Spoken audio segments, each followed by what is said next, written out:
Well, good afternoon, everyone. We've already had a packed day so far, but now we're ready to get on this meeting. And we've already done the Pledge of Allegiance. So first I need a motion to approve the agenda. So moved. Second. Ross and Gary, any discussion? All those in favor say aye. Aye. Opposed? Carried. On to the consent items. I will move.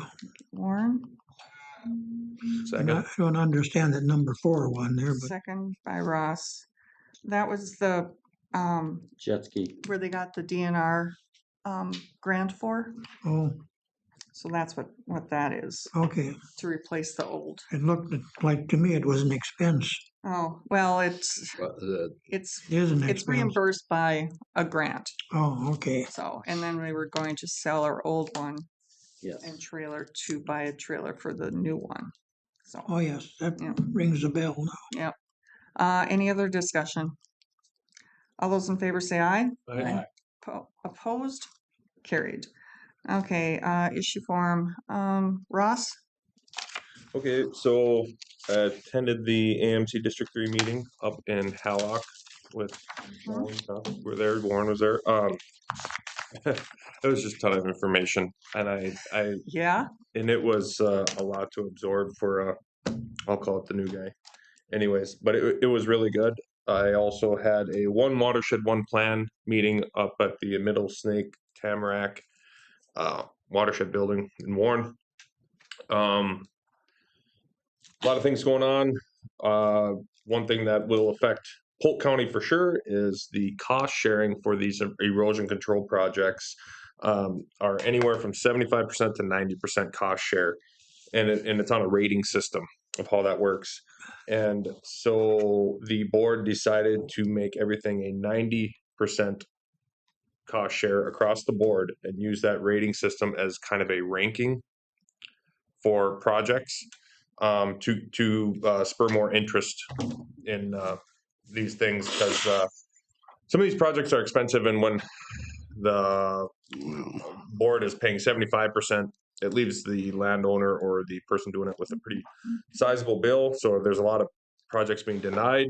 So that was one thing we came up with, and that stands until the meeting in September. So from the last meeting till the next September meeting, and then at that time the board can vote to continue that or go back and just see how it went. We had that Ditch 60 meeting yesterday in Red Lake Falls.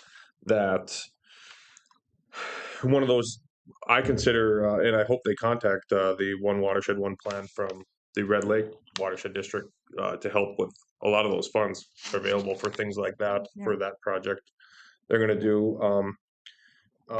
One thing I'd like us as a board to consider is security at commissioners meetings here. My very first meeting I had, it was fine, but someone just directly pointing at me, and I just kind of made me spur things. We had a meeting where someone came, voiced an opinion, doing a little digging on social media and stuff, and there's just things that raise red flags to me as a commissioner. And I was not shocked, but I mean, there's literally anyone can walk in here, and when someone's upset, I believe they come here to do something bad, possibly between our backs being to a parking lot, nothing to walk in these doors. Anyways, I just think it's something for us to consider, and whatever that is moving forward. We talked about that a little bit before. Yep, whatever it is moving forward, it's just something that's been on my mind. I wanted to bring it up, whether it's just having a sheriff's deputy here, whether it's moving the boardroom, whether it's something, but it's something that's been on my mind, and just wanted to ask that we just think about it moving forward. That's all I got. Okay. Gary? Warren and I were at corrections here on June 8th. And you'll probably have some numbers. I think we were around 120, but I may not be exact. Exactly. All right. The thing that kind of struck me is that, yeah, I'm kind of interested on why. And DWI's alcohol are high normally. But one that is up that they emphasized was assaults and violence, okay? Violent assaults. There were 86 already in the first 4 months. And I think that's a concern. Also, in the juvenile group of statistics, that was a significant increase. We had received some grant dollars for body worn cameras for all the workers there, which we thought would be useful. And we're doing that, and the grant doesn't cover all of it, but I think it's a good expense. Extension, Joan and I were there, probably made a report. Oh, yeah, that was. That was the big thing though, county fair coming up July 8th through I think the 12th. So they're certainly busy with that, with 4-H and that type of thing. Tri-Valley had a bus garage open house. Attended that, got a chance to have a ride in one of the no prepaid buses. And let me tell you, they are deluxe. They've got a lift, for people who are in chairs, that type of thing. They've got storage for people to put their packages. There's a video up there, video screen, video cameras. I was looking up there, and Paul and I's faces were on the video. They were talking about the folks that were in the Tri-Valley or that type of thing. So it was exciting kind of to see that. And I didn't realize, I guess I probably figured someone had to do all the repairs. They also do that on all the buses, okay? And wash them and everything. So it's kind of a package. And some interesting statistics, I won't go over all of them, but total rides in 2025 were 187,611. That's Tri-Valley wide though. Right. Bagley, Warren, of course, Red Lakes, Thief River, Monoman, kind of and looking at increasing that. And again, dispatcher stats, the average number of weekly calls, this is hard to believe, 2,762 average calls. That's a lot. As far as Tri-Valley meeting, we are also in the process now of replacing the Head Start director. Okay, so that's a very important position. And a variety of other consent release, conflict of interest forms, and a couple of just, I think, beefing up a little bit, a couple of committees, the audit and financing, as well as special projects and things like that. And I think they've got an event coming up. Is it this Thursday? I wrote it down here, the date. With the faculty, the 17th, yeah. Tri-Valley, and I think a lot of the board members were put that on the schedule and just trying to be a little bit more active with that organization. That's what I've got. Okay. Warren. Okay, about corrections of that 120, that was basically the monthly average of 119.74. About as close as you get. Of those 120, 54 came from Polk County, and 53 of those were per diem payments. Norman had 10, Red Lake 3, Minoan up to 20. They had a $30,000, their regular $30,000 payment in per diems. Department of Corrections had 5, $16,050 income there. Marshal Service at 23, $63,935 there. ICE 3 for $10,545. Border Patrol had, they had $1,140 in income payments. Total month of per diem income was $136,448. So we're above that $110,000 number that we're looking at. One unit is still closed there, so as on the juvenile center, income there was $94,968. There were 10, the average for month was 11. Of that average, 3.61 was in the secure, 7.33 in the non-secure, 26 DUI arrests, probation 52 new cases, 45 closed. There was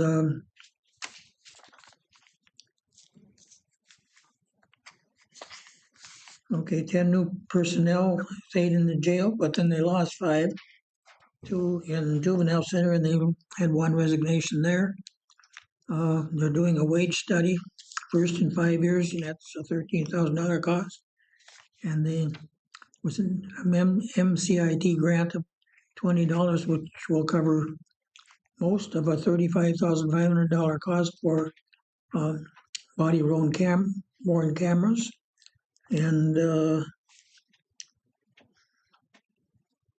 okay, and we have the advisory board meeting on Friday the 26th. Topic there was going to be probation services in the sheriff's office.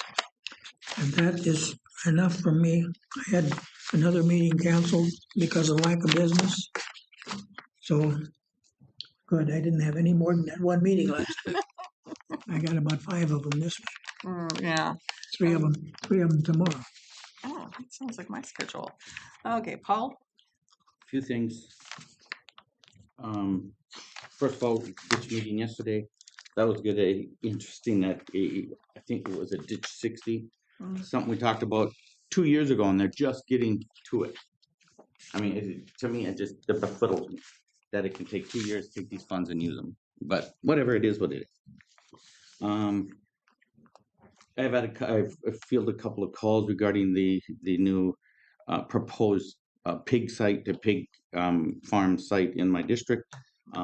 Apparently that went real well. They had people from all around the state with different departments came to that particular farmers meeting with all the locals that were in the families and the farms locally. I think within a 10-mile radius. They did have a meeting? Yep, just Good. to meet with all these people. Yep. And I guess that went well. Of course, the fair's coming up. Setup is going on as we speak. I want to reiterate the fact, but Ross was talking about security coverage. I've had those feelings and things myself all along. We're kind of wide open here. My back's to the door. Oh, His is to the parking lot. I just, anybody can walk in anytime. I really feel strongly in this day and age that, and I mentioned that before, even before Ross came, that we talked about that too. The Crookston City Council does have a police officer sitting back in the room. Sure. Just to let you know.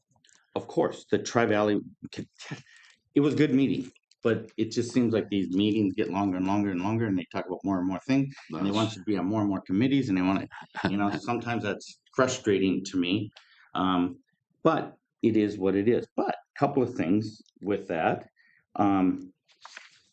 I thought it was really interesting that nobody knew if Tri-Valley was investing. And so they talked to the old Bremer, what do we call that now? Old National. And they apparently had 1.2 million investments in there. That is their unrestricted fund, and it can be used for unrestricted fund use. Because of where that money came from. And I wrote that down. It came from I don't remember, sorry. They're losing their adult program that deals with the aged, one of their programs. Specifically, I don't know exactly what got involved, but their service population, yes, we have a big one, but it wasn't, not many people were taking advantage of it. So therefore the accounts were down and it cost more than it was benefiting. They had to make a decision, blah, blah, blah. So I thought that was some good, proper use of what they do. I have a question, and maybe you guys can answer this, but we own the Justice Center, yes? The Polk County owns the Justice Center. Right. And I remember a while back when we did this flag thing, I heard from a constituent that they're flying the new flag in the courtrooms. And we made a policy. It's what I'm asking. So if it's a state court, we have no jurisdiction in that room. Right, we have the old flag flying Outside the building, yes, I looked at that. So knowing this, I've never been in the Justice Center, so I went and had a tour. And it was great, nice place. But I wanted to see to make sure that they were, but they're state courtrooms. They rent them from us? We're kind of obligated to house them. I'm not sure what the actual law is, but that's the law. That's frustrating to me, very frustrating to me. It's in our county. We house it, we pay for it, we do it, and that yet they get the right to state, even though that we agreed as a group that we were gonna fly that flag, the old Minnesota flag, in our areas. And how that works, I would like to know how that happens, who has jurisdiction, whether there's state court or not. It is our building. And I feel that strongly about it, that we need to look in it. So if you'll help me look into that, or is there no looking into it? It's just the way it is. Okay, thank you. I'll do whatever.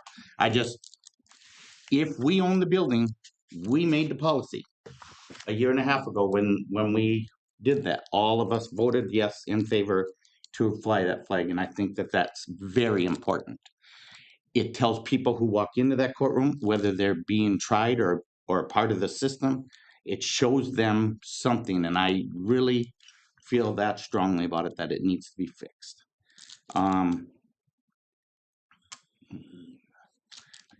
Just making sure I didn't forget anything on my list. That's the most I've ever talked. Thank you, that's all. One issue on security, back when we had the court system up above, we had security at this door, and I don't know if we had it down at the lower level or not. But we had 2 people out there, but you needed 2 because if there was an issue, then one had to back the other up. If one had to leave, one had to be there, still there. So that was an issue. But if we do it just for board meetings, is that right? We've got staff in this building too. Would we have to do this? That's a really good point. And my feelings, and I would not take it away from anyone, is when people get that upset to where they're going to act and do something very irrational.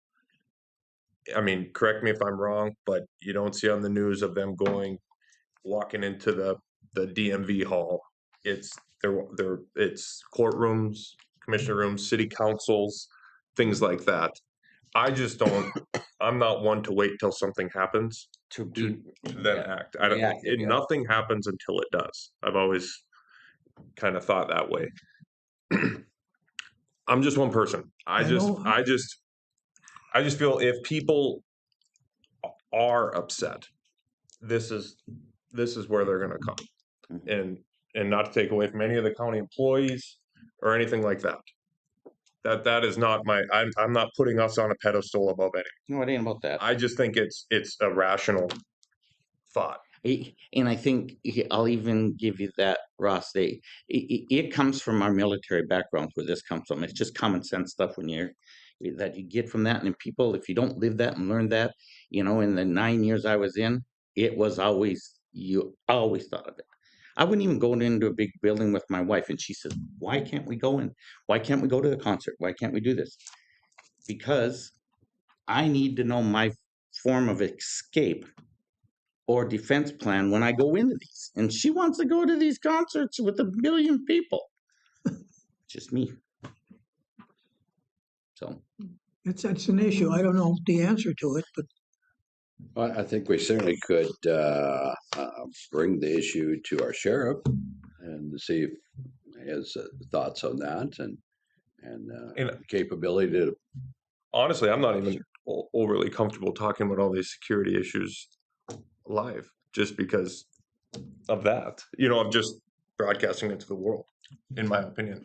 But I think we can do better for the safety of everyone involved in these meetings. That's just my opinion. I truly think we can do better. I was shocked, not shocked. I was surprised at the lack of security when we came. Or there's besides a sign on the door, there's really nothing. So Anything else? Oh, we're good. I'm good. No? It'll come up again, I'm sure. I stole Warren's limelight there. Sorry about that. No. Okay, I'll go over my stuff real quick. So yeah, I was in Halleck at the district meeting, and since I took over as chair for the policy, health and human services, we had to elect a delegate and an alternate, and we had two people that ran for the delegate, and Teresa Gilly from Kitson was the winner there because she had been the alternate for me before, and then the other person that had ran for delegate, Bruce Bruce. Lawrence from Pennington, and he was willing to take the alternate. So. Oh, mhm. So, but yeah, and like you said, there's always a lot of information that, comes for those meetings. And I mean, there's a lot of legislative things that, um, we hear about at those type of meetings that, we otherwise probably wouldn't know. I had monthly radio program, and then, I only had, 2 MAFBA meetings. One was, Only two? yeah, I Hmm. know it, because I missed one yesterday, being at the ditch meeting. So yeah, I had a case review and workforce case review. Where the thing of it is that with for both of these, especially the case review, we are coming up on a deadline in July next month, and we have been mainly using the Hennepin County case review that they have used in their phase-in time period.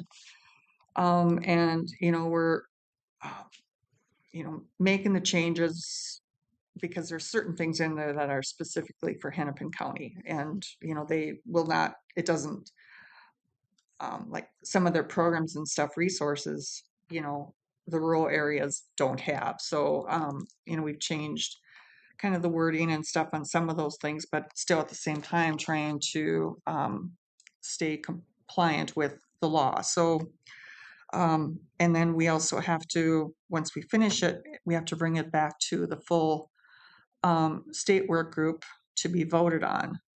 And, there could come changes from that too. So, like I said, I mean, our time is coming to an end here pretty quick. So, and then it's at solid waste. And, I hope that most of our residents are aware of the compost bags that we're providing now. Those green bags that you can put compost in and just put it with your regular garbage. And then our robots that are programmed to pick those out, during the sort line. And then it gets taken out to the landfill, to the compost site there. Just, encourage people that if they're interested in it to, call our environmental services and, find out how to get the bags and and participate in that. And yeah, then we had the JD 60 and 66. So yeah, the 60 where we voted on a preliminary design proposal that was presented from HDR Engineering in Thief River. And so that proposal is for just a little over $38,000, and then that will get spread out over the ditch system. And last night I had Union Lake Sarah meeting. They're still fighting with invasive species, and Sandhill Watershed was trying to get $10 million of bonding fund to replace the pump and the screens that are there currently, but they did not get any funding. So now they're kind of trying to figure out what's the next workable thing that they can do. And the eco harvester was down, but they've gotten parts yesterday, so it should be back in working order again today. So yeah, so lots of things going on. Okay, Jake. You're 10 minutes late.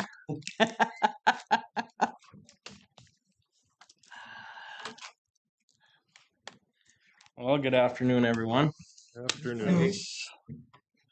Nice to see you. Good to see you. God, I just saw you, didn't I? Yeah, last week. Let me get to my portion here.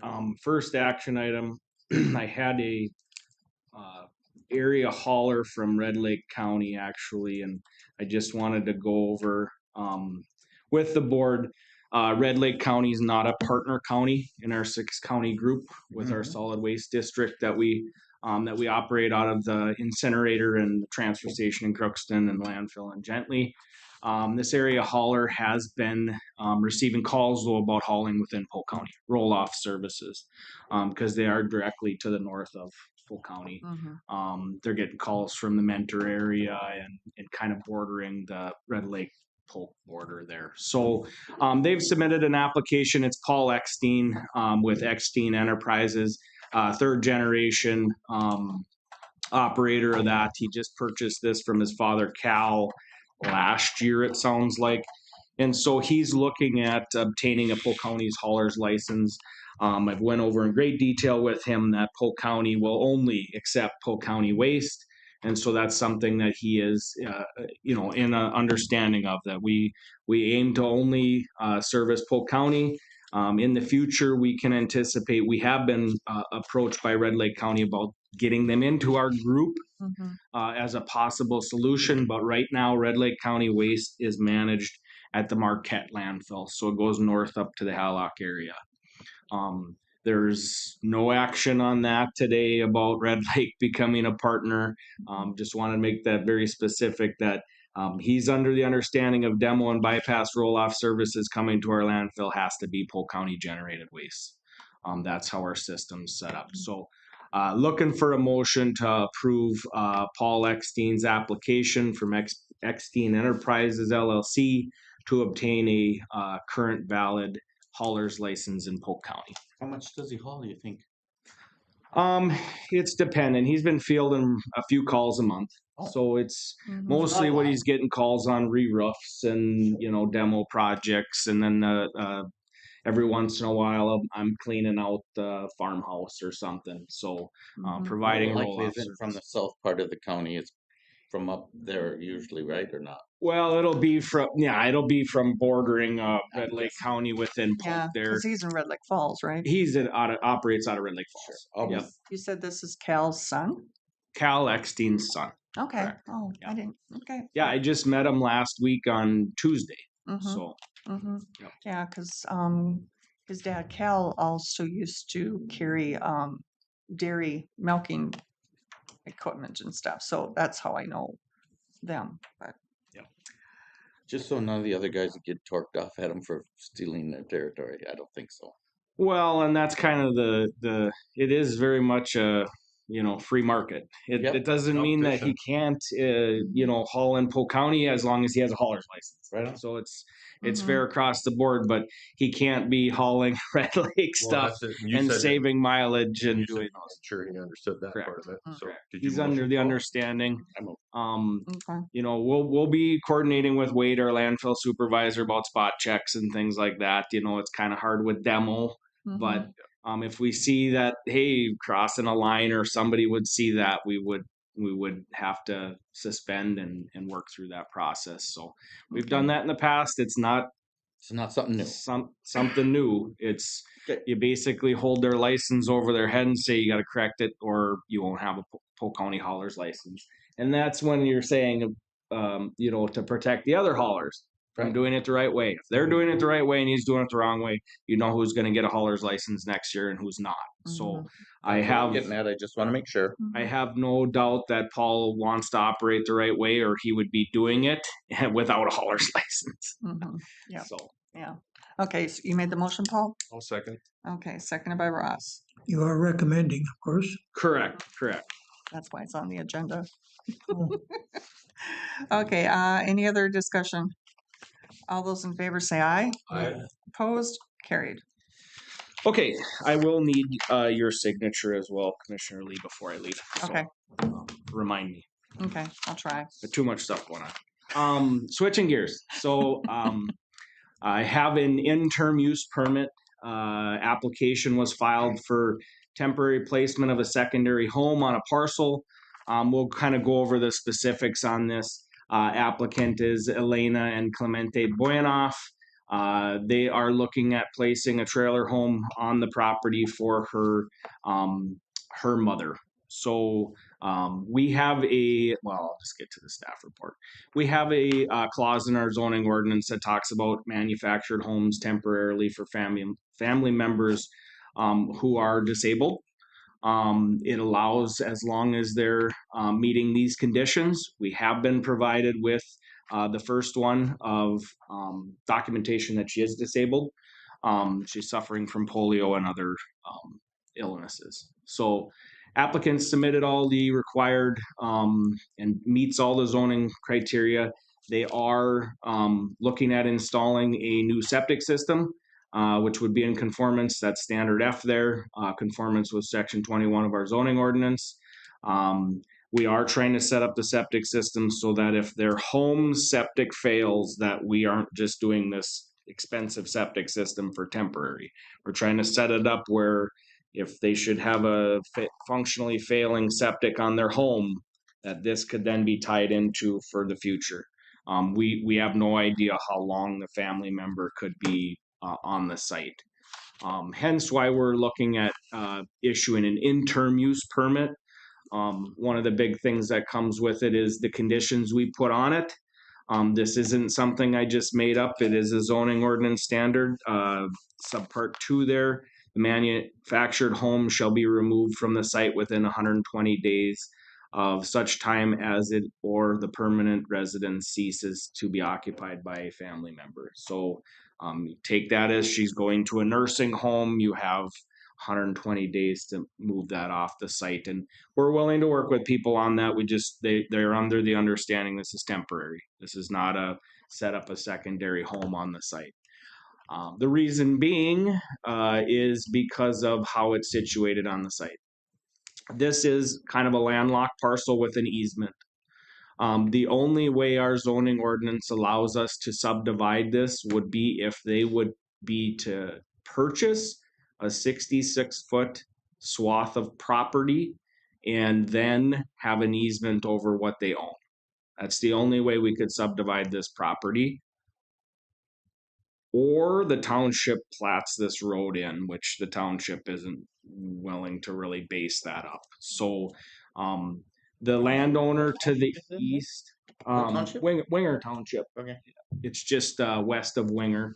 Mhm. So the zoning ordinance, this is actually an easement across this tract of property. The only comment that we received in this, notice and stuff was that the landowner to the east did contact me and stated that they've done a lot of work to this road to make it passable for him. He has a Quonset up here. He's never not been able to access his Quonset or his field or anything. He's had no issues with access on his property. He doesn't have any concerns with access. So that was Marv Gunderson that had commented on, that he doesn't see any issues. He did want us to check in to make sure this wasn't a third dwelling, because we're working backwards on this permit. Mhm. This is treated as an after the fact, due to the fact we found it in our aerial reviews this past winter. So it was placed on the site actually last year, or 2024, I should say. So what we did is we had her apply for the interim use permit. They're well aware it's temporary in nature. They did pay triple the fee for placing on the site. But the board could impose really anything they would want for penalty fees or anything. I guess staff recommends that it appears it's temporary in nature, and that we proceed with the fees that they've already done, just triple the normal fees for a dwelling placed on a site, is staff recommendation. Also looking at motion for approval of the interim use permit with the conditions that the interim use shall become void unless it's used. Well, it kind of is currently being used, so they should hit that one. Again, the manufactured home should be removed within 120 days after that permanent residence no longer is occupied by a family member. And then an on-site sewage treatment system, so a septic system, is installed according to our zoning ordinance. And then any interim use permit is granted to this family only. It cannot be transferred to a different owner. That's language from our ordinance on all interim use permits. And then I'll waive from reading the 6 standards unless somebody wants me to. Did they inquire about moving a mobile home onto the property They did. before? Mhm. So they knew. They knew. Yep. Now there was I will say this. There was a little bit of a miscommunication on installing your own septic system. But they inquired to move the mobile home. Correct. That's why we tripled the fee on the mobile home, Okay. and Okay. we applied that right away in the Okay. application. No, I just want to make sure everyone. Mhm. We had sent a letter out of our office in early in 2024 and stating all the ordinance criteria. They took from what they had a conversation with our staff. Somebody in our office had advised them that, well, you need to get a design and we need to permit the septic, but then you can install it as a homeowner. That is in code. You as a landowner can install your own septic system. You cannot design your own septic. You can't just throw anything into the ground. And so that was the miscommunication, that they could install it themselves, which then they took as, we can just do this as long as it meets the ordinance criteria. But rereading the letter, there was no wishy-washy language in the letter. So Motion to approve the resolution. Second. Okay, Ross and Paul, any more discussion? All those in favor say aye. Aye. Opposed? Carried. okay, and last topic I have is one near and dear to everyone's heart right now, because I've been talking about it so much and talking to everybody that will listen. So update. Figured out. We're getting there. We're It's getting there. coming, but it's coming. slow. So I met with MPCA staff this morning on site. We went over how we foresee the tear down, how we foresee this, what this is going to be after, and then we went out to the landfill for some staging areas of clean brick. Mhm. Where our goal is to try to reclaim as much clean brick material as possible to base up roads at our landfill. That will save us tremendously in disposal costs. MPCA was on board. They feel it's high in their priorities of repurpose and reuse. And it would function and base up roads around our compost complex out there, which is much needed. We get rain out there, and it doesn't matter how much rain, it's slicker than snot. Mm-hmm. So we can foresee that that's going to drive down disposal costs a lot. We're still going to have a lot of I-beams and steel, and still needing to work through some asbestos stuff is the biggest thing. Mm-hmm. It Is there a is. whole lot there? Asbestos? We have some pipe wrap. We have some stuff we're concerned with. Boiler wrap. Miscellaneous is what that is, asbestos stuff, but we still need, we're still gonna need to put an RFP out to get somebody that's a asbestos supervisor on site all the time during the tear down. Sure. So it's Doesn't gonna matter how involve, much, does it? I mean, if it's there, it's there. if it's there, it's there. Yeah, And yeah. it's gonna be, the boiler's gonna be Yeah. wrapped. Mm-hmm. The HVAC system of the old part is gonna be wrapped. It's a spray on. There's no way you can take it out. 'Cause, I mean, And that just involves wetting when you're doing it. You're just trying to limit exposure. You're trying to keep the dust down because the dust can have it. You know, Yeah. it can just become airborne. mhm. Um, So pretty much, I mean, the floors were all wood, weren't they? correct. Yeah. Now you got tiles. You got other.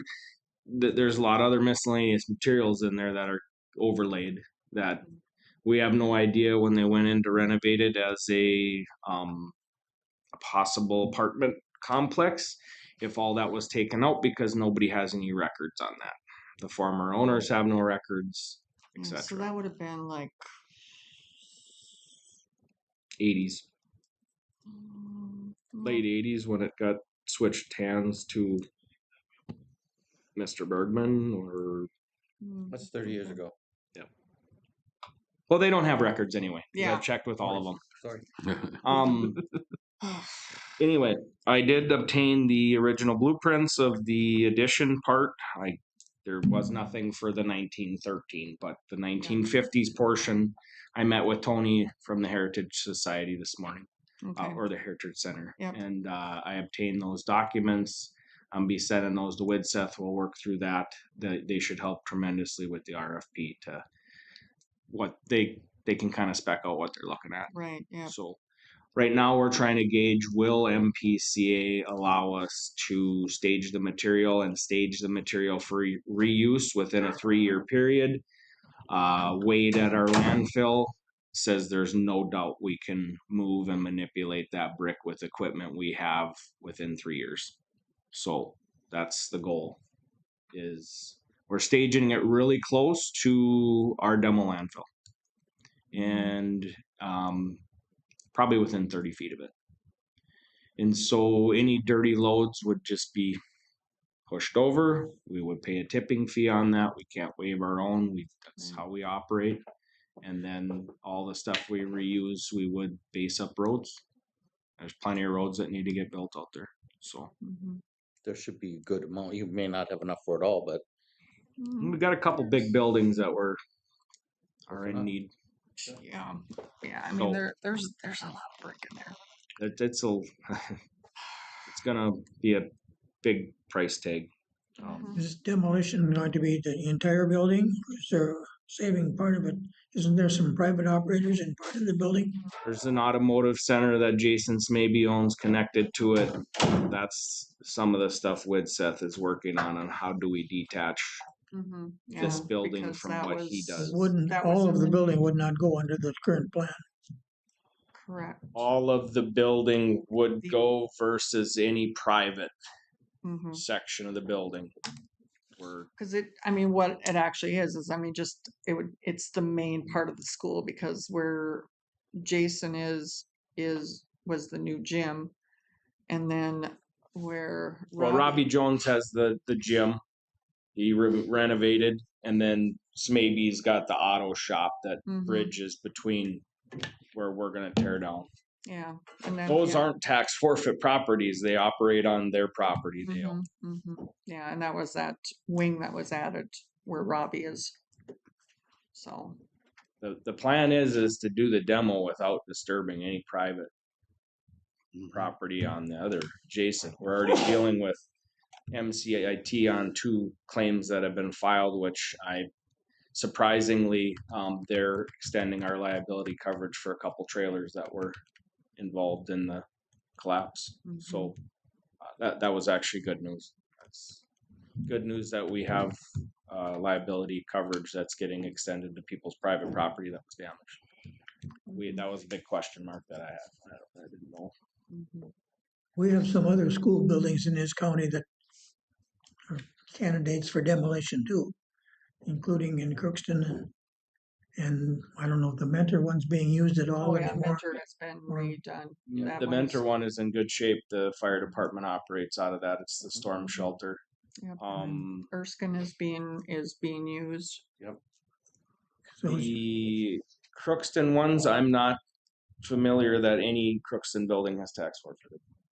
So That school is not tax. What's none of- that? None of the Is it Crookston not? The old high schools. school. No, they still have those apartments and everything. Lincoln High School is, Oh, Lincoln? yeah, I was curious on Lincoln. I wasn't- Lincoln is just sitting there, and I don't believe it's tax forfeit. Yeah, I don't know. But what about the brick and stuff at the place by next to Nescafe? Is that ours, is that right? Yep, That brick too? Good. yep, not as much brick. But at least we might have an option there too. I'd have an option to reuse a lot of the, repurpose a lot of the brick, but Yeah. It's pretty much just what's in the front.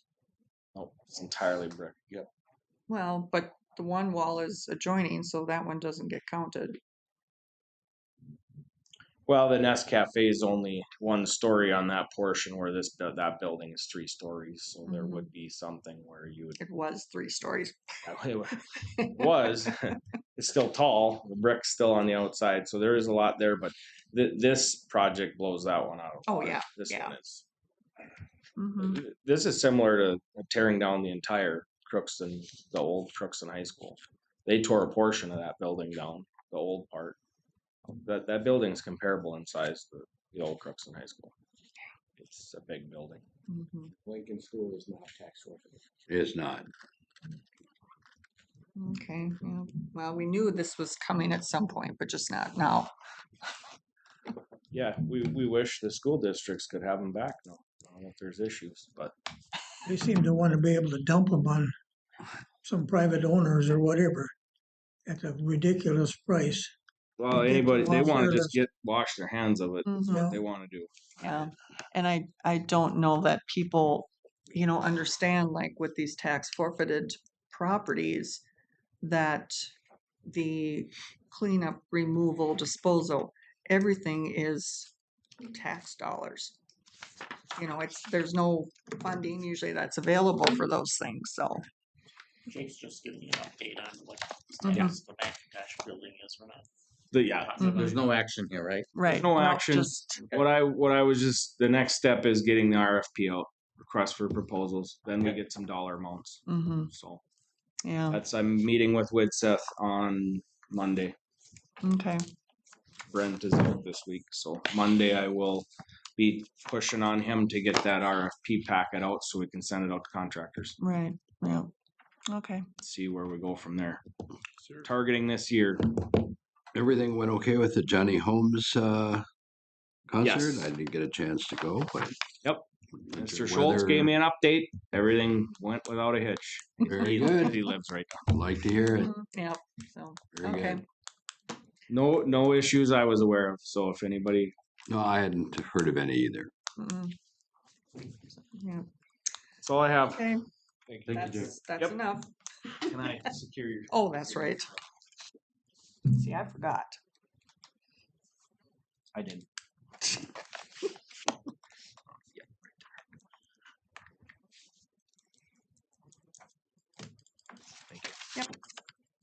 No, I think, oh, yeah, that was what, yeah, you did. I grabbed- No.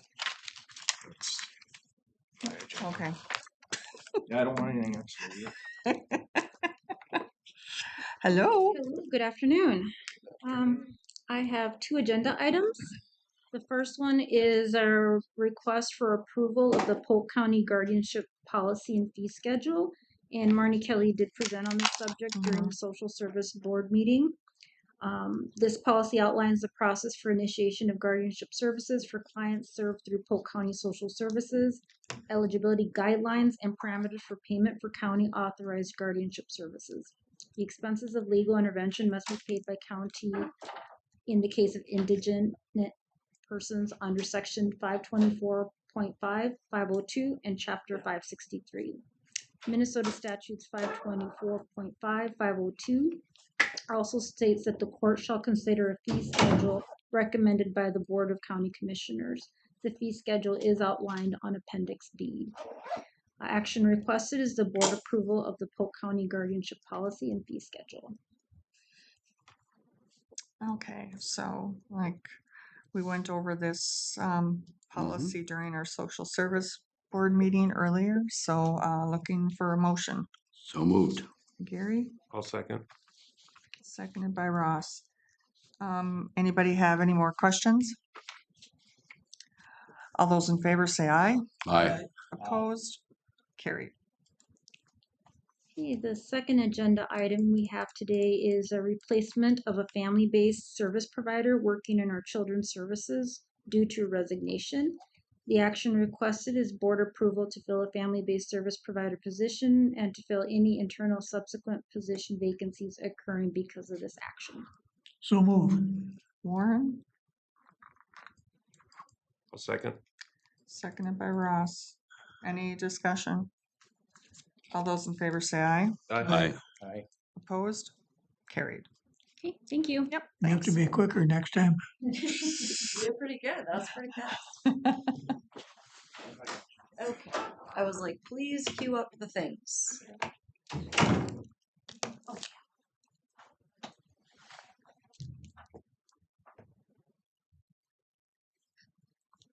Public health. Front thing. Yeah, we're on the little tab. If you just go right there in the middle tab. Okay, this way it looks too. Yep.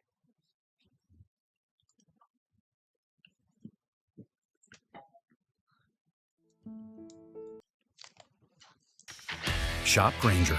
Talk shop for your shop. 1 million industrial grade products backed by 20.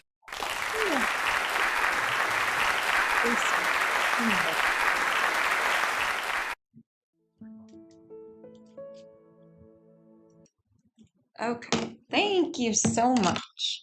Okay, so this is, I'm gonna try and turn up the sound for you. Maybe, hopefully. It's paused. Okay, fabulous. Okay, so this is the Polk County opioid settlement impact video that we don't plan to do this every year. We just did it for the first round of funding to illustrate the collective impact that this work has, because we hear all the good stuff. We see it in the reports. We hear it from community members. We hear it from people that are personally impacted. But what's really important for the community's benefit is the collective action and nature of all of it. And so this is the final video. So I will just let you watch it. It's like 7 or 8 minutes.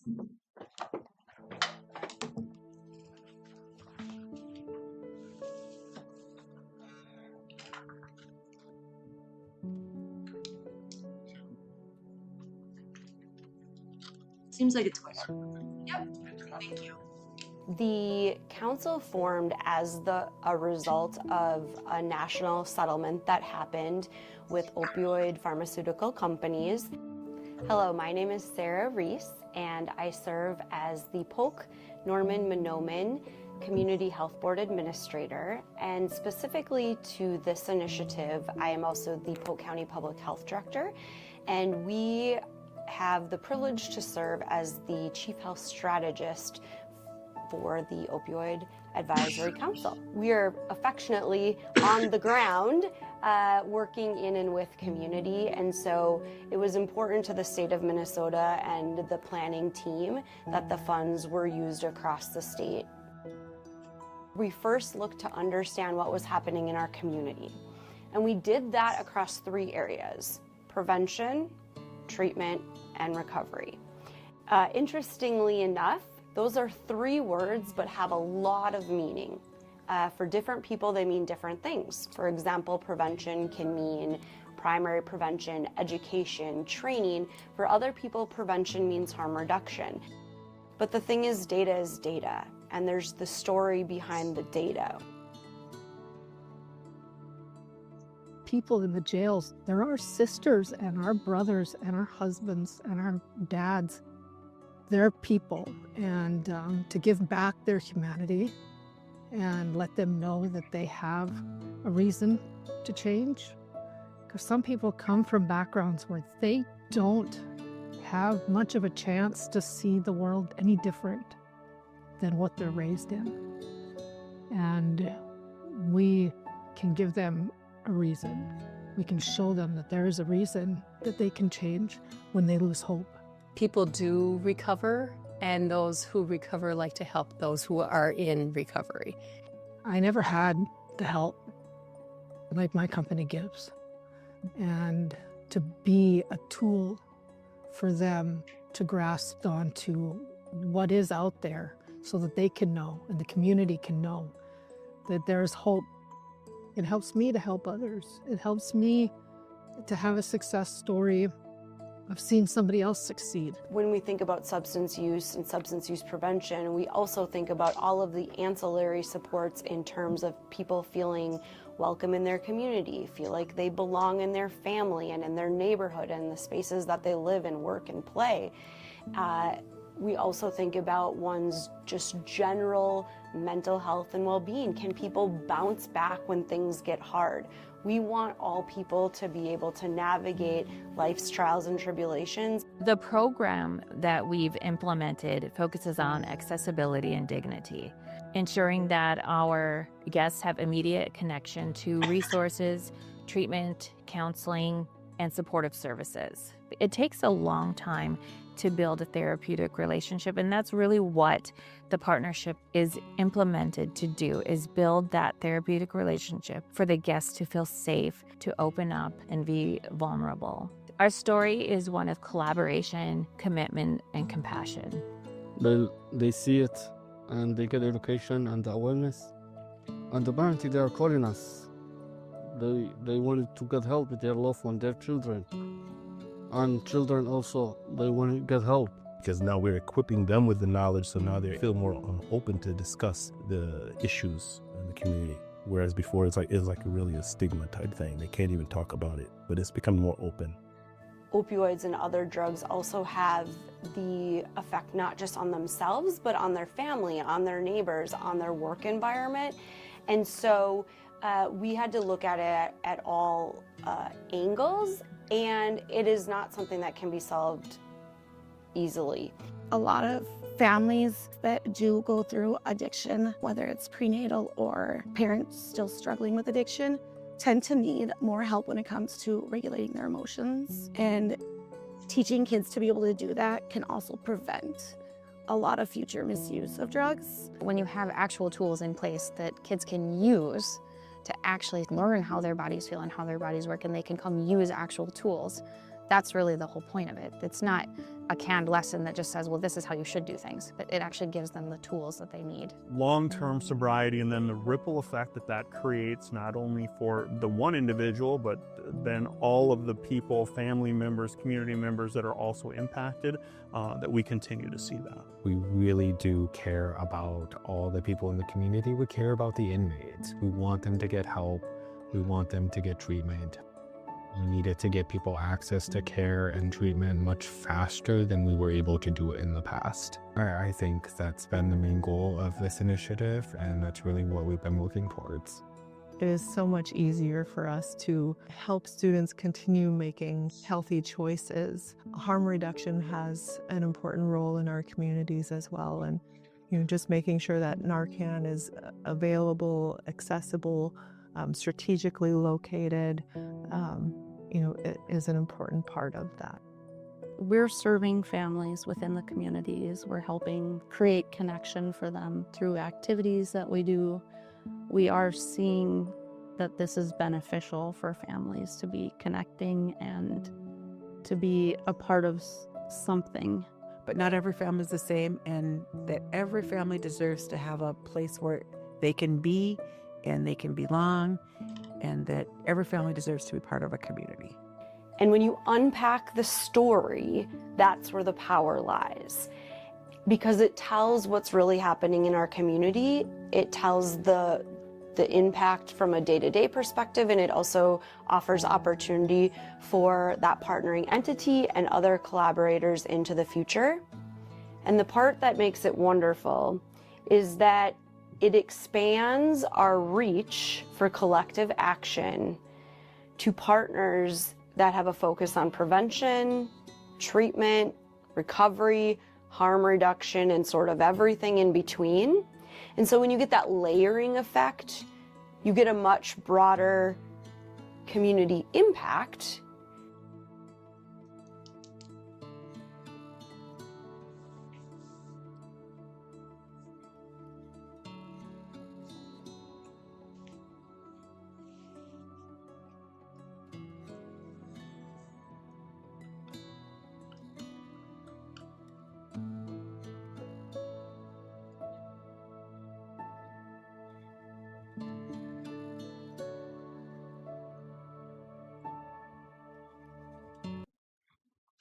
So there it is in a nutshell.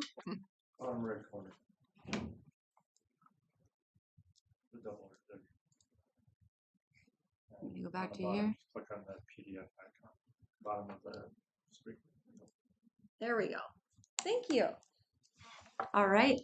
So that is our impact video. And it's reached lots of people, and we've shared it with lots of people, and it's pretty awesome. Mm-hmm. Yeah. Wonderful job. Yeah. You are good.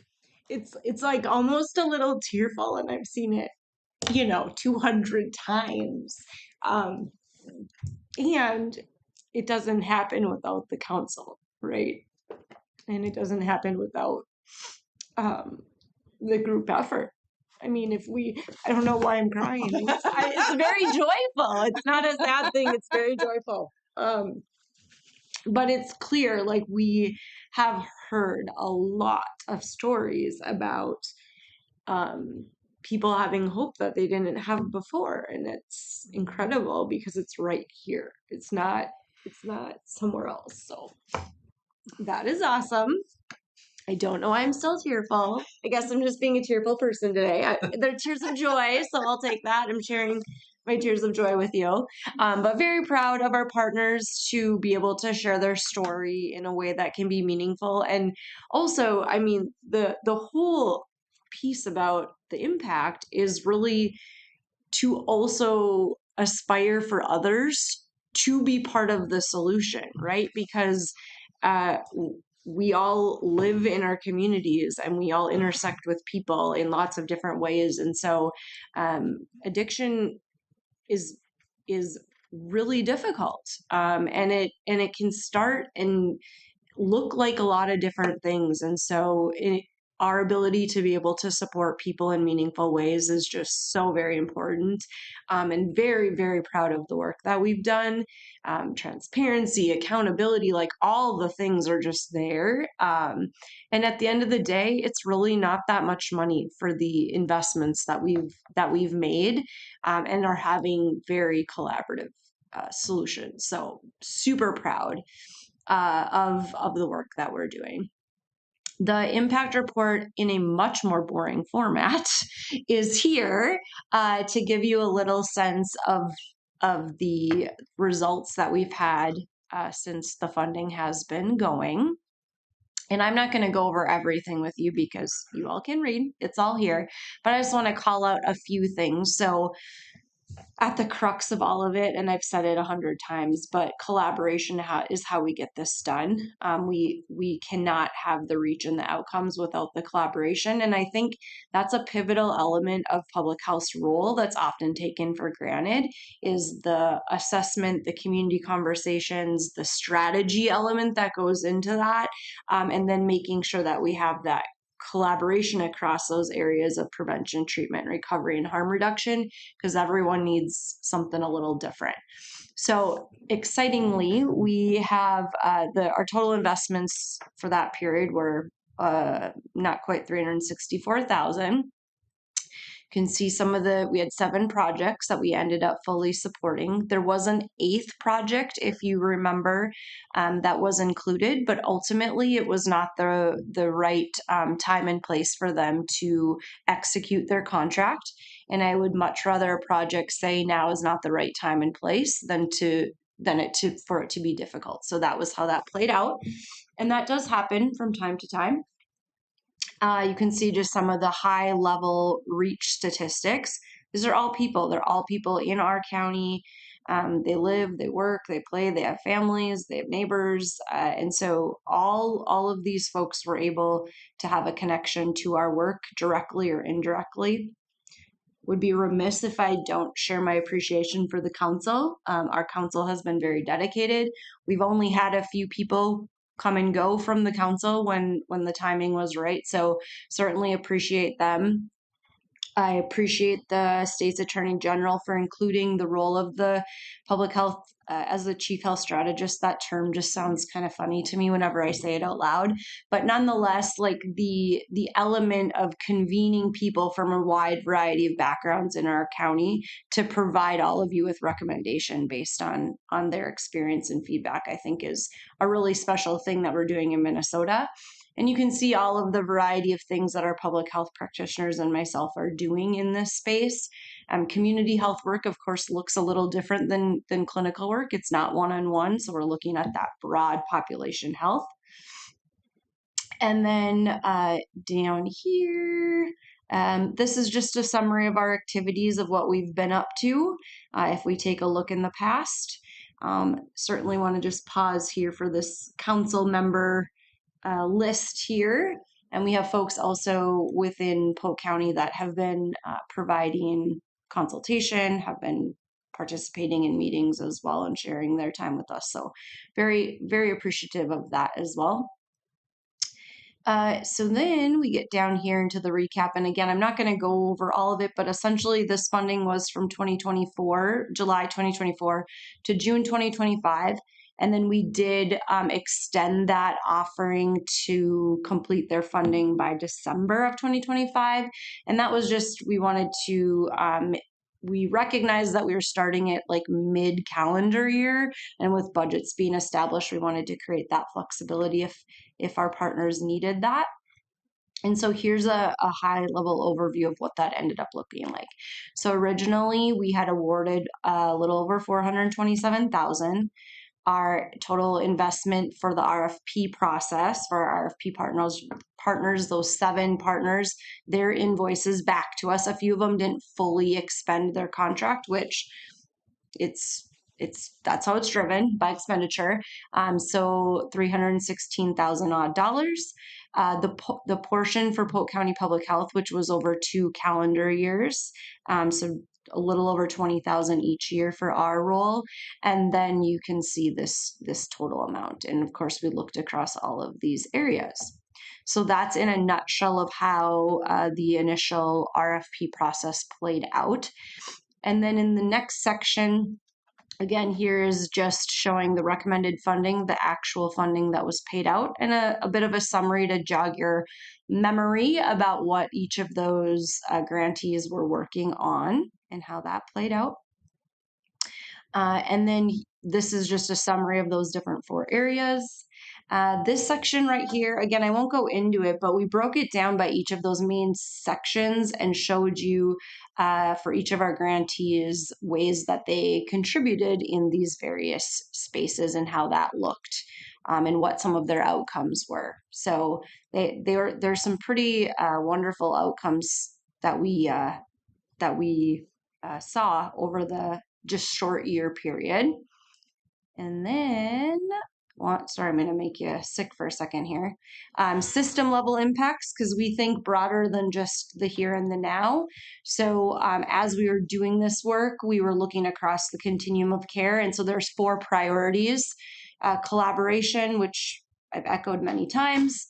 Equity or access to care when people are ready, that's a critical element. And then also coordination for folks, because sometimes you just don't know where to start or where to go when you're in situations. So those are things that have led our work, whether it's from how we do our RFP process to expectations of collaboration with our partners. And then this next section is what we affectionately call our RF2 process, but it's for calendar year 2026, so right now. And we have, in the recent past, awarded $500,000 to 12 organizations, so a little bit more money, and to a few more organizations. And so that is where we're at now. And you can see here what those recommended funding amounts were. And we've been working, I think we just finalized the last contract. So we've worked through all those contracts now. This is a snapshot of what those funds that were invested for public health, what all of the things that we've been doing that are required of the funding, which there's a laundry list of them. And then we did also, and this is important, from receiving the settlement funds, we did build in a stipend and mileage for advisory council members if that was a barrier for their participation. For transparency purposes, we've had no stipends or mileage that have been requested to date, so we have not paid anything out in that regard. And impact, this is just a QR code to our video, which is all of what you just saw. So that is it in a nutshell. Do you have any questions or comments? My joyful moment. I'm very proud of our partners and the work that we're doing. So it's very joyous to be able to share with you. Do you know, as far as like the projects that, we funded here in Polk County, do you know like what some other counties have been doing with their funds? Some counties are a little behind us in terms of how the funding comes in, is a little bit not consistent. Right. And so some counties are receiving a significantly less amount of money, so they haven't made investments into the counties or communities yet because they just haven't had the pot, if you will. And there are other counties that are investing, like I know of a few counties that are investing in initiatives with like Narcan distribution. I know several that are investing in treatment, expediting options to treatment with a variety of partners. There is a couple of counties that I'm aware of that are doing primary prevention with and in their schools, like doing curriculums and like placing a health educator into the school to be able to support substance use prevention work on like the really primary prevention side of things. There's a few places that are doing things with like workforce, like training more peers, like the peer certified the certified peer that you saw here. So there's just a whole host of different things happening across the state. I do think there are some places, there was a few social service specific things going on as well, but I can't think of what they are at the moment. So there was a few counties that were looking into things that would support social service efforts as well. Yeah. There is I can't think of who did it, but there was also some just general like workforce support. So like, for example, if you had a mental health provider that wanted to become an LADC, like they were helping with like tuition reimbursement and some things like that as well. Yeah. Okay. Those are the examples that come clearly to my mind, but I know there are lots of different things kind of looming out there. Yeah, and I do remember that. I think it was in the Strip. There was an article like last year, and there was idea because some counties weren't spending money that they were just, keeping it. But yeah, like you said, no. the dollar amounts they were getting Yep. from the settlement were so small that they needed to wait until they got more so they could actually do something, some impact thing. Yes.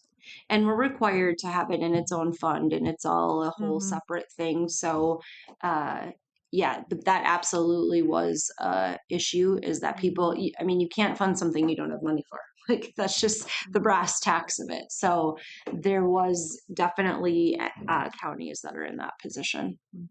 Mhm. Okay. Any other questions or comments? Good job. Thank you. You look good on TV. Oh, you guys, every time I watch it, I'm like, can we substitute someone else in there? Like, watching yourself talk is just an awkward thing. And of course, when they do the video, it's like many, many, many, many minutes. And then they are like picking things to highlight relative to the storyline. And I'm just like, oh, wow, I was not made for showbiz. Let's just say that. But anyways, I appreciate the opportunity to share with you. I'm very, very proud of our team and our partners. So I mean, the real question is, what shoes were you wearing that day? I know. I said we need to get a picture of my shoes. They were not fun. So I digress. Okay. Who was that picture, that sheriff's deputy picture on your desk? That was my dad. I know that. Yes, that was my dad. I know at first I was like, should I have them like blur that out? And I'm like, you know what? No. Like, this was him 30 years ago. It is what it is. It's all good. So yes, yeah, it was fun. I was given that picture a few years ago and I just love it. And the old law enforcement cars are just tanks, and so it's just a funny with the blast. bubble on top. Yeah, it's just a funny blast from the past. So I do enjoy it. I caught that right away. Yeah, I know. The first time I saw it, well, I don't even think about it because I just have it sitting there. And so then she's like, "Are you okay with that?" I'm like, "Sure, why not? It's all good. It's still the county. It's all good. All good." Okay.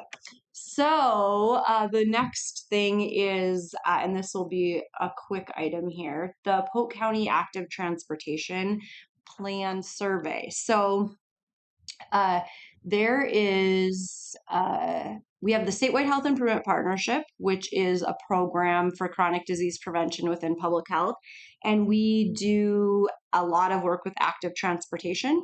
And so we also work with our Towards Zero Death Coalition, Safe Roads, and with the highway department. And so we, Polk County, have the ability through the highway department to apply for some future funding, federal, my understanding from Rich is it's federal funding to support active transportation initiatives for Polk County roadways. And in order to do that, we have to have a county active transportation plan. And in order to do that, we have to have community involvement. And so that is where public health is coming in. We currently have a survey that is, there's been a press release, it's on the website, social media, etc., sharing it with partners.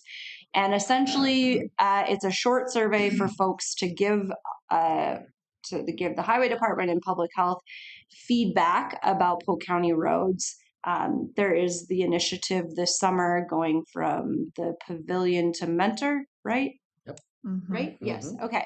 So similar to that, where else do people want to see connectivity in that way? And so this is an opportunity for people to give feedback on this survey. And then we'll be closing it Friday, June 26th. And then we will also have an engagement opportunity at the fair. So folks that are at the Polk County Fair will have maps. We'll have a variety of ways that they can give feedback if they just want to tell us, they want to draw it, if they want to bend our ear, whatever they want to do, it's all good.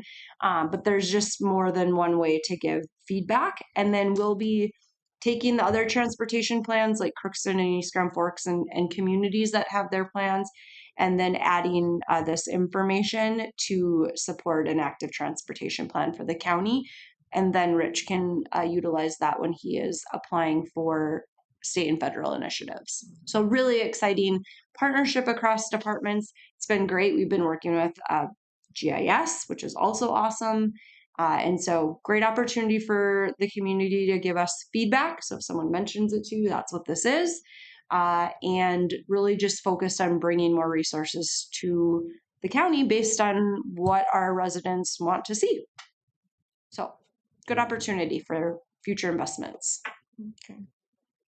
And you said that both that and also the video are both on the website. Yes, so the impact report, if it's not on there now, will be on there today or tomorrow. The impact video is already on there, and this is already on there as well. Okay. Yes. And it's on social media as well, too. No action needed for this? No action needed. Just wanted to let you know in case anybody asks or you want to complete it yourself. You can do that too. Any questions? All right. Very good. Thanks for your time. Thank you. Thank you. You. Yeah. Go ahead. Are you coming over here? You want that over here? Okay. Yes. I had a young guy ask me, he wanted to be Oh, okay. from Fertile. Okay. So I'll get you the name. Yeah, we have an application process in right now. So yeah, tell him to let me know. Okay. Yeah, just ask for Taylor. And if he doesn't remember, he can ask for Sarah and I'll figure it Okay. out.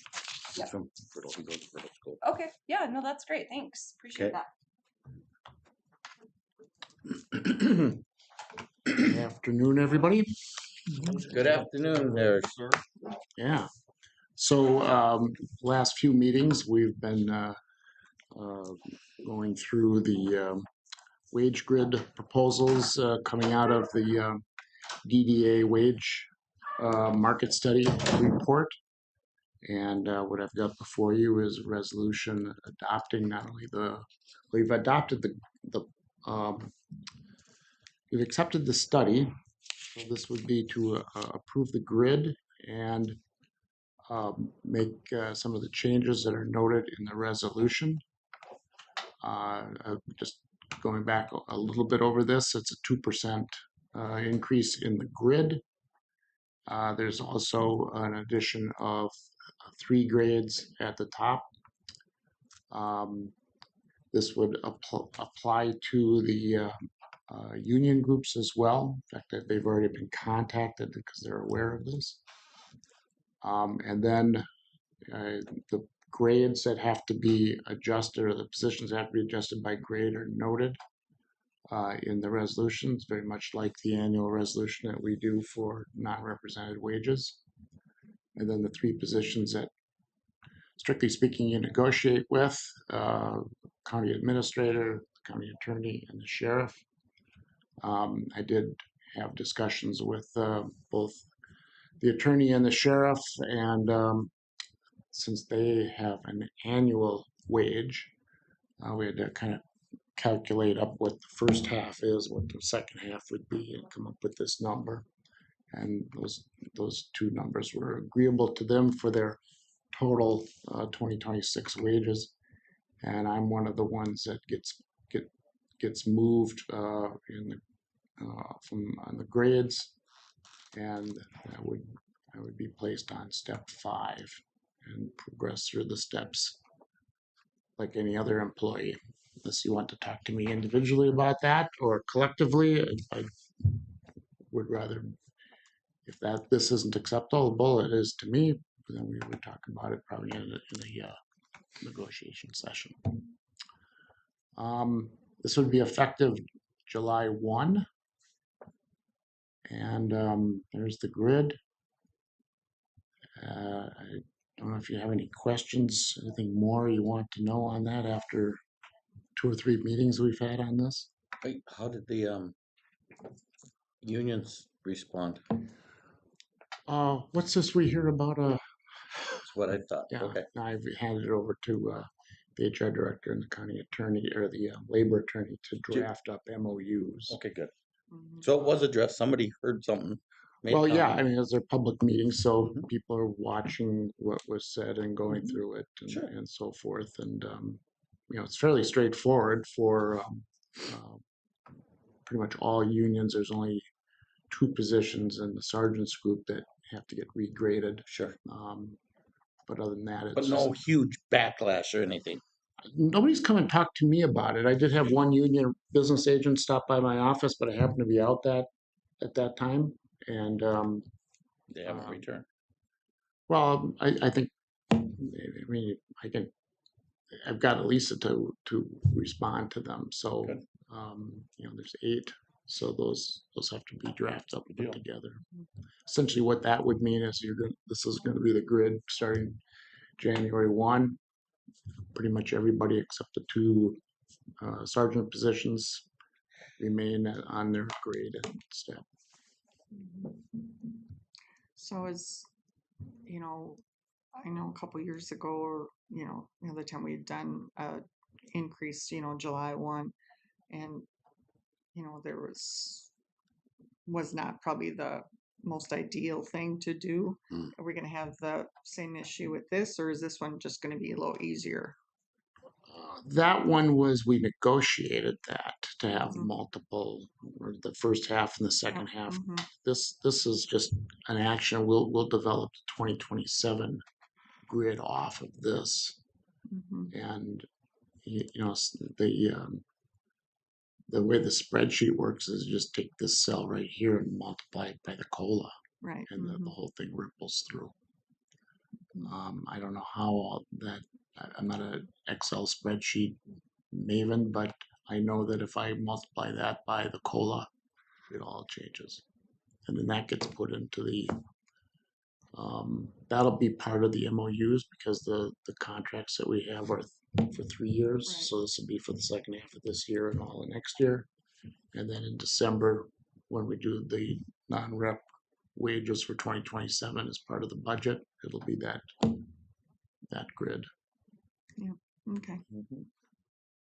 Anybody have any other questions, or otherwise looking for a motion to approve this? So move. Ross? So second. And Paul. So is there any other discussion? All those in favor say aye. Aye. Opposed? Carried. I'm supposed to do this last meeting, but slipped my mind. But talk with you a little bit about 2027 goals and objectives for the budget. I did make a list of things that I can think of. Commissioner Pape brought up security. That was one I probably would have added if I had thought of it at the time. But essentially, next year is going to be a labor contract year. I think we've had some discussions about this in the past. I think we want to look at our health insurance. That's the cost of that is what is the trending concern. What to do about that if something can be done. I think we'll get into that later, maybe in the year or first part of next year. And I believe January may be a pay equity report. We should be fine based on our grid, but as I explained, our grid internally is a vertical comparison. The market study is a horizontal one, comparing to other counties. So when we do this, we're going to have to come back and make sure we're internally up and down. And there are some things that I think I might want to have HR look into a little bit on pointing and grading, just making sure. But okay. We're still using Abdo. We'll probably be following through into 2027, the BSNA rollout. We do have some work to do with the state on the SSIS integration. I think Stacy and Levi were on a call with the state this morning, so we got a little bit of a time frame on that, but that could be a year's worth of work. Some of that might be dependent on us on upgrading or updating our chart of accounts that we use. But that's part of the work that we've got Abdo right now for. But Stacy's well aware of it. I think when we can get into using it more, I think we're going to be pretty well set up where we can kind of see the end of using that help and that cost that comes with it. But they've been very good. we discuss every week where we're at and where we might be going, so they know this can't go on forever. But we'll be coming up on 2 years in December or in October, I guess. So, but it's been very helpful, particularly for new finance director and now assistant finance director. They're just diving in. I mean, she's very busy. Have they rolled out that new software? Is it? The first step is to have the actual rollout plan in place, and they told us that would be 6 to 8 weeks. I'm guessing by the end of July, first part of December. Yeah, yeah. Now, when we do the chart of accounts cleaning up, we've got to standardize the line accounts. The two of you have seen those in our budget compilations before. They need to be more standard department to department. And that becomes part of the SSIS integration because the state has to know what those are. And we have to be able to retain past data. So, if we've got 50 line accounts right now and it goes down to 35, where that historical data is for those 50 need to be showing up in those 35 retrospectively. And I think that's an effort, but it's not impossible. With the Questica, didn't we kind of do some cleanup on our chart of accounts? We did. We've been cleaning it up the last couple of years. Darcy Borjo did a lot of it for us, and just trying to get rid of the mismatches between what the budget and the actuals. You guys remember that? Right. Yeah. But we got a ways to go, and we've tended to make a lot of our own work difficult, more because of our approach, letting it come to a central location rather than saying, okay, here's how we're going to do this. This is how we need you to work. And that ripples through everything right down into how the audit gets done and the reports that we do and so forth. So we're moving in the right direction, but it may be a little while before we start seeing something from the actual use of BS&A, but it's coming. Yeah, it's exciting. Yeah. There's also a lot of finance-related policies to develop, and you've seen some of that already from Stacy. There'll be some more coming. I'm always interested in fund balance policies because I think that is a policy choice that should happen at this level. Levy determination, I've said it and I'm sticking to it. I try to hit that target of no more around that 3%. I talked to the department heads last week about it, but I got to see how everything adds up and then start starting it up. But I always tend to back into that number. You can tell me different, but I think as we get probably into more particulars, you can give me your feedback on that. I think too, and I've kind of thrown this out there working with Stacy and Abdo, that we have a 3-year agreement with Questica. So we're in year 2 and we're doing some things, and then we have next year with Questica. But I think as we start getting used to using BS&A, that may be a decision to make. Do we want to continue that and the cost with it, or do we want to just migrate fully into the BS&A software? We have to kind of see what they do. It wasn't really what we were asking them for, but they have reports that we can use. Does it meet our needs? Right. So, and I've always been an advocate for an integrated system, because it's got to be integrated one way or the other. But having one vendor rather than multiple vendors, to me, cuts down on some issues. But I mean, there's some vendors that we can't get rid of because where Sam's using Tyler, right? We use that for our recording software. Yeah. It's a question that should come up every time we have to renew. Right. I'm not saying that we're gonna be driving everybody into it. I mean, Tyler would have been, what we would have been looking at 7 years ago. But you have to make it communicate somehow. So, well, we do that now, so we'll do that then.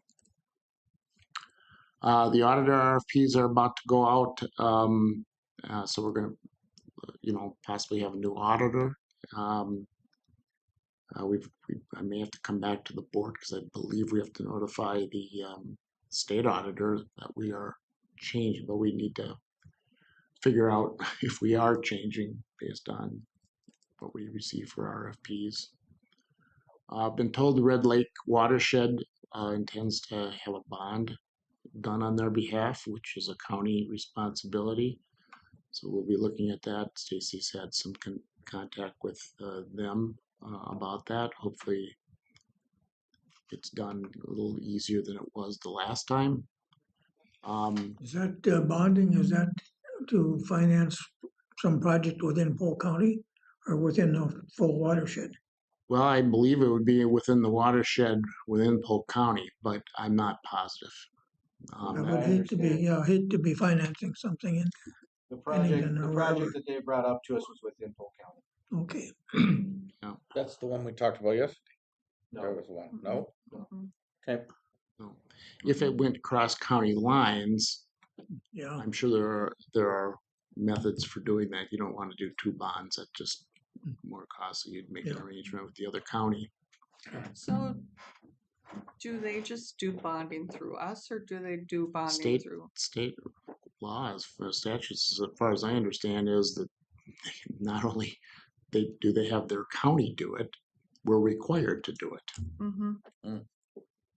Now, if you remember, about a decade ago, they completed a project, paid for it, then asked us to bond for it. Yep. Which changed it from a non-taxable bond, which obviously we should be, government entities, change it to a taxable bond.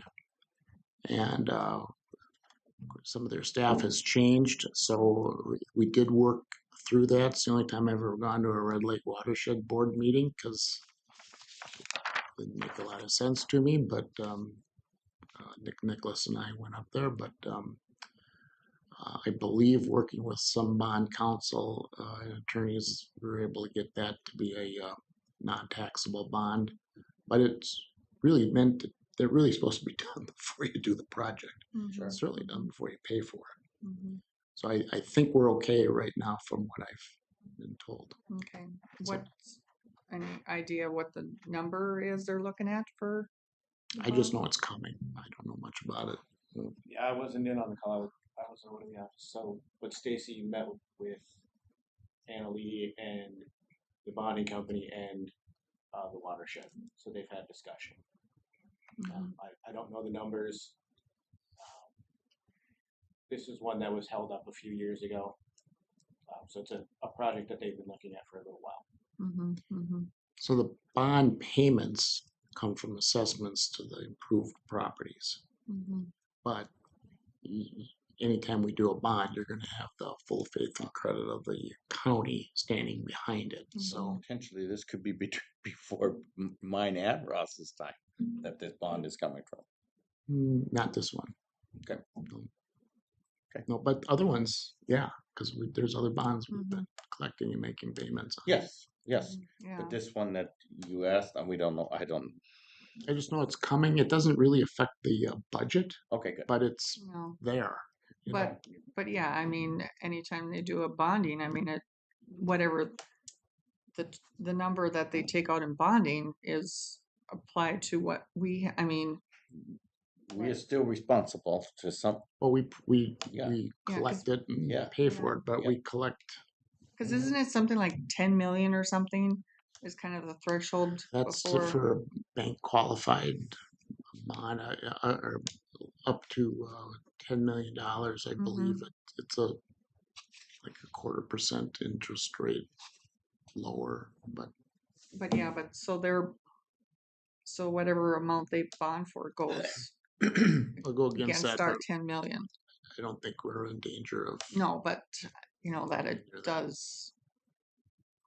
Is there something you want to tell me about? Although maybe later down here on my list, get to that because I can think of one thing, but That the debt service would be paid by the benefited property owners, Correct. not by the whole county. it's not a levy. It's not on the levy. No, it's not. But it's still, I mean, we have to do the paperwork. Yep. And which kind of gets into the next thing I got, ditch redeterminations. We've always had the auditor's comments on our the maintenance of the funding of those, what we have, and I think with Abdo, Stacy, Anna Lee, been working on that. I don't know how much you're in on that, but trying to get that to be a little bit more regimented, I think. Not that it hasn't worked, but we do float some. Yeah, not so much red. Yeah. It gets something the auditor's almost required to tell us. So capital assets tracking and management, that's being worked on right now. Irene has been collecting that under Stacy and trying to get it ready for the switch to BSNA, but that is like the initial step into a real capital improvement plan. And you heard Stacy talk to you a couple meetings ago about capital improvement funding and tracking it as a fund. So you may start seeing some of those kind of things. Organizational issues, cybersecurity is always an issue. Big or small, it is a huge time suck when something happens. We generally don't talk about it, but other counties. I think the afternoon we left Kitson, they got hit. So I was in the news.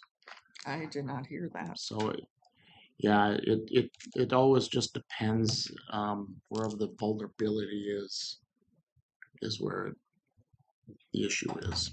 But I think it was in their 911 system. Yeah. Well, that's even like when I get emails, like for DocuSign, like contracts that we approve, like for social services. And then if I get the email to sign it, I'm always, like I'll email Karen or whoever and, is this something I should really sign or is it not, I received one 2 weeks ago. I had to follow up on because it sounded a little suspicious. But they had a mistake. Instead of sending it to you, they sent it to me. From last year.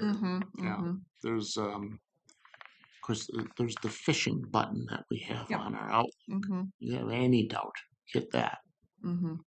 Even if it's like this might be okay, but I'm going to check anyway. Just do that, and then you can always contact me or Levi.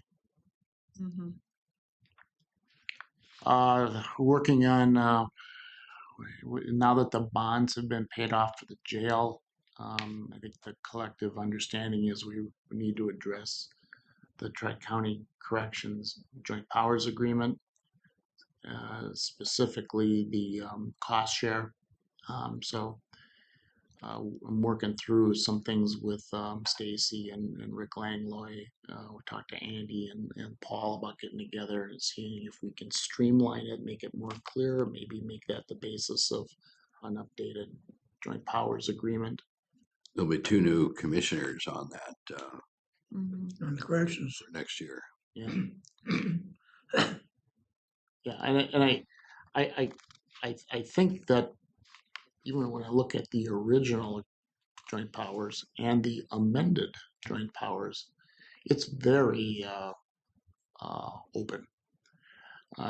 This has been a friendly handshake approach to a lot of things, and I think that's okay because it's worked, and I think working on it as a staff member, when we've come to an understanding, we've made changes between Andy and myself, the staff level. We formed that board. Yeah, it makes sense. What we haven't had is the actual listing of what it is that we're doing and what we're paying for.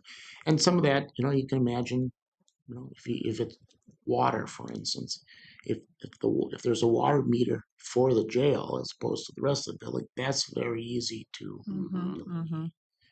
cleaning can be a little bit more touchy. Repairs can be a little more touchy. It's a little hard to come up with that. But the reality is, from our standpoint, whatever we come up with, we're going to pay 80% of it anyway. So, we write a check to them, and then it comes back to us, and it's kind of an interesting exercise to go through, but it is not like, this is not a high stakes situation. But it's time. It's been in play for I don't know how many years. A long time. Warren and Gary. And you both have to come out? No, I don't. Warren won't be, and then Steve Jacobson.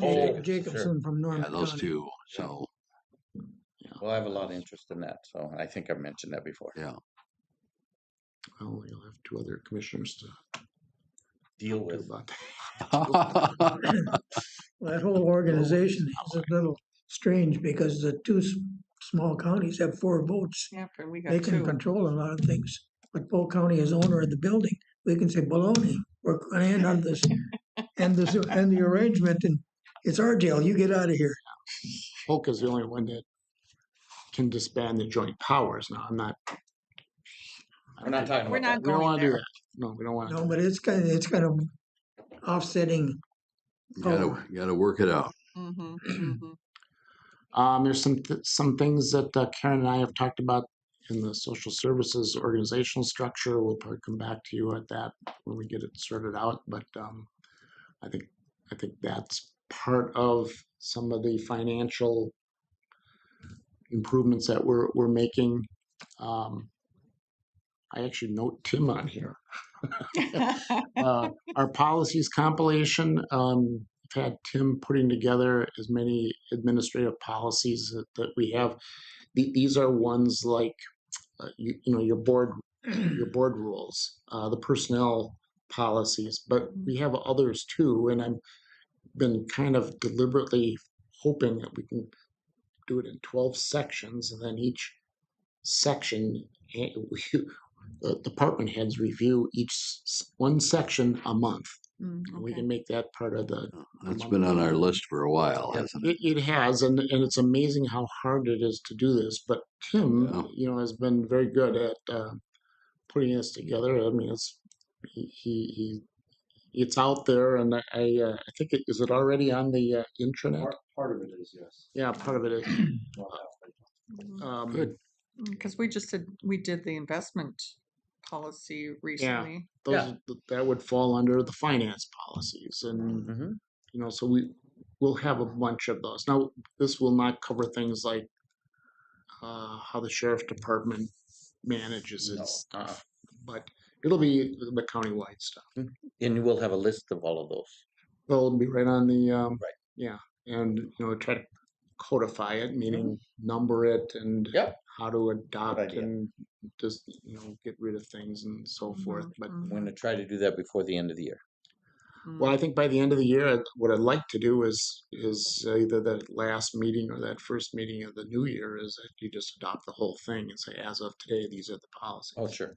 And we can forget about the rest of them, but past. But well, with 2 new commissioners coming on, we're going to have orientation to do.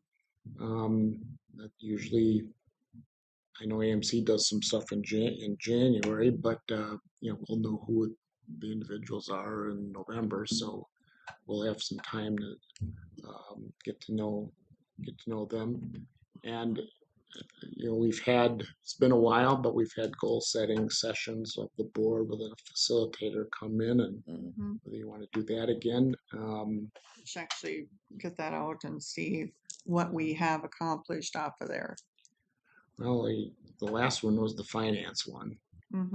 Well, I know when I came on, Gary was instrumental in making sure when I got to that meeting at the MC one, that good, I went to that beginner one. And then the very first big one that we were all together, if it weren't for his little direction, I know I would have been super lost. Well, January 1st, you will be the second longest tenured commissioner. I know. You'll be the third. Scary. No. Don't ask me what keeps me up at night. But thanks for the t-shirt. Oh, that's funny. Yeah, so I think that's worth your discussion, and maybe before, during, or after your transition. But we're going to be doing some supervisor training and education. Lisa's actually got that set up, I think, in August. I put it on here just because I know where it's coming, but we have talked about that for a long time, budgeted for it for a long time, but we're finally getting to it. And you talked earlier about the McIntosh building. We've got forfeited property management that we've got to not only do, but also figure out the finance side of that. That's expensive. West Central Regional Water District, now that's its own thing. The last meeting, there was actually discussion about how to transition away from commissioners on that board. And they were all it was interesting because a lot of them were not opposed to it. So, well, it's a far more practical thing. So you kind of stay in your lane. What comes to you will come to you. If there's financing that needs to be done, I'm not sure you want to be voting on both sides of that issue. But internally, successions and planning for that, we'll come back to that at some other time, I think. We're going through an appeal by Enbridge again on their valuation, so here we go again on that. I just can't believe so exciting. that the state really needs to get on top of that. You got a little bit taste of it with the spreadsheet that's Karen gave you on SNAP, and of course we need to always be aware of legislative issues. You're going to have a lot of new legislators next session. Yeah, there's 42 but some of them are going from the House and running for Senate. So, but still, it's a lot of new. Gotta get elected before we can do anything. So, landfill permitting is going on. We still got the hub and spoke sitting out there with no. I think the state rules are just sitting there waiting to be pushed down our throat. And here's where you might run into that $10 million thing, Joan, Public Works building. Probably want to talk about that at some point. I think from a staff standpoint, myself, Rich, we can talk all day about how to do it, but it's really going to matter whether you want to do it, when you want to do it. And the thing I've said before, sometimes it isn't that the building is falling down, then you do it. It's when you can do it. It's when, okay, we got a window here that we can get this done. Maybe the funding is right, but we'll probably want to have some discussion on that. You see, I got the wheel tax on there because that is a potential, but I think we have to decide on that before the end of this month. Staff is not prepared to come in and tell you. I think it's like August 1st or something. Yeah. And then I throw this one in here. It's kind of my pet project of the sign out here. Highway 2 is going to get redone, and I'm thinking we should get an electronic sign out there that we can manage. What kind of things would we announce? Well, I think only county and things that we deem to be community things. And some of this is to get rid, I shouldn't call it get rid of, but provide a little bit more organized approach to that corner for garage sales. Yeah, but you're not thinking we would put garage sales on there. No, it would just be county. Like it could. I think you could But I wouldn't put each one on there. I'd put a QR code that you just take a picture as you drive by, and then just open it up and you can see where all the garage sales are. Community information. Yeah. County information. Yeah. That'd be. But I haven't drafted anything up. I just watch, and I've had to call churches and so forth saying, you have to come take down your sign because there's people out there pounding things in, and people have made big signs and so forth. And I'd love to talk more, but I have to get a kid and take him to baseball in half an hour. You probably should go. Well, I don't want to. You can discuss amongst yourselves, but I realize I'm talking too much. You know, 28 things is I probably a think good we start. have, you've done a lot of talking and stuff today. Were you going to say something, Warren? It's just a thought that came to my mind, but back when we were planning the Justice Center building out here, we were, as a board, were considering ground source heat pump for heating. And our architect said, "No, that wouldn't work because wouldn't be needed because you got all these prisoners in the jail and they're going to generate body heat." So we abandoned that whole idea. But that's just a thought that came out of my mind. Yeah. Okay, so now we will actually recess, and then we will come back again online at 6 p.m. for our Board of Review. How many reviews do we have this evening? 7 with 1 staff recommendation was what I was given.